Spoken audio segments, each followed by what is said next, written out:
কেউ টাকা দেয় না। ভাবি শুধু তাই না, আমার দোকান থেকে বাকি নিত, তারা এখন অন্য দোকান থেকে নগদের জিনিসপত্র নিতে আছে। এখন তাহলে কি হইব? কি হইব সেটা তো তুই জানোস। তোর বুদ্ধিতে আমি সবাইরে বাকি দিছি, তুই আমারে বুদ্ধি দিছিলি কাস্টমার ধরতে হইলে বলে সবাইরে বাকি দিতে হইব। এখন আমি কাস্টমার তো ধরতেই পারি নাই, উল্টা কাস্টমার অন্য দোকানে সব চলে গেছে। ভাইয়া মানুষের বুদ্ধিতে চলতে গেলে যে বাস খাইতে হয় সেটা আমি হারে হারে টের পাইতেছি এখন। কিরে মকলেশ, মুদির দোকান বাদ দিয়ে এখন চার দোকান দিছস, খুব ভালো হইছে। এখন থেকে যখন তখন এসে চা বিড়ি খেতে পারবো। চা খাইলে চা খাই বিদায় হয়ে যান, আমার কাস্টমার আইবো আরো। কেট দে, কিসে গেট? Benson light. দেন টাকা দেন। এই বেটা আগে টাকা চাসকে, বাকির খাতে লেখা রাখ, পরে দিয়ে দিমুনে। আয় হায় হায় রে, এই তোর তো পকেট ভর্তি টাকা, টাকা থাকার পর তুই বাকি খাস কেন? বাকি খেতে কিন্তু বেশ খারাপ হয়ে গেছে। এখান থেকে নরম হলে চলবো না, গরম হইতে হইব।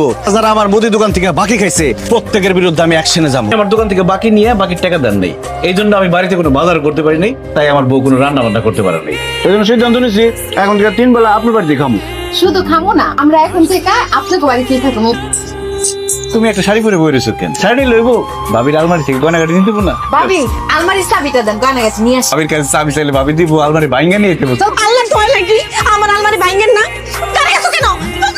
দাও বাকি রে পরে দেবো না। 7,000 পাইলাম, 3,500 যদি সময় মতো না পাই আবার বেড়াইতে এসে আমার বাড়ির জিনিসপত্র তোর বোর পছন্দ হচ্ছে, এগুলো কেন বলতেছো? কারণ আপনার খাট, এসি, সোফা, টিভি, ঘড়ি সব আমি আমার বাড়িতে নিয়ে যাবো। খবরদার, আমার জিনিসপত্র কেউ হাত দিবি না। তুই কি দোকানদারে তুই আর ডাকাতে শুরু করছো? আমি কোনো ডাকাতি শুরু করি নাই। আপনি আমার দোকান থেকে বাকি খাইছেন 22,700 টাকা। অনেকবার টাকা দেওয়ার ডেট দিচ্ছেন কিন্তু টাকা দেন নাই, এই জন্য আপনার ঘরের জিনিসপত্র সব নিয়ে যাবো আজকে। টাকা দিতেছে, আমি টাকা দিতেছি। এখানে 10,000 টাকা আছে আর বাকি 12,000 টাকা আমি আগামী সপ্তাহে দিয়ে দিন। আপনি মুরব্বী মানুষ, একটা কথা বলছেন, ঠিক আছে আপনার 1 সপ্তাহ সময় দিলাম। এই আর বাকি টাকা কত জমছে? 16,042 টাকা 50 পয়সা। উঠা। এই খবরদার, আমার বউ খাবি মানে একটা টেঙ্গি ভেঙে ফেলামু। ভাই কি তোর বড় উড়ানোর কথা কইছে? তোর সাইকেল উড়ানোর কথা কইছে? একদম চুপচাপ খারাপ থাক, বাকির টাকা যদি না দেয় তোর বউরে উঠে লইতাম, তখন বুঝবি। তুমি কি রান্তেছেন? গরুর মাংস ছাড়া তো আমরা ভাতই খাইতে পারি না, তাই একটু গরুর মাংস রান্না করতেছি। আমাকে বাকির টাকা না দিয়ে বিউটি ভাবি গরুর মাংস রান্না করে খাইতেছে।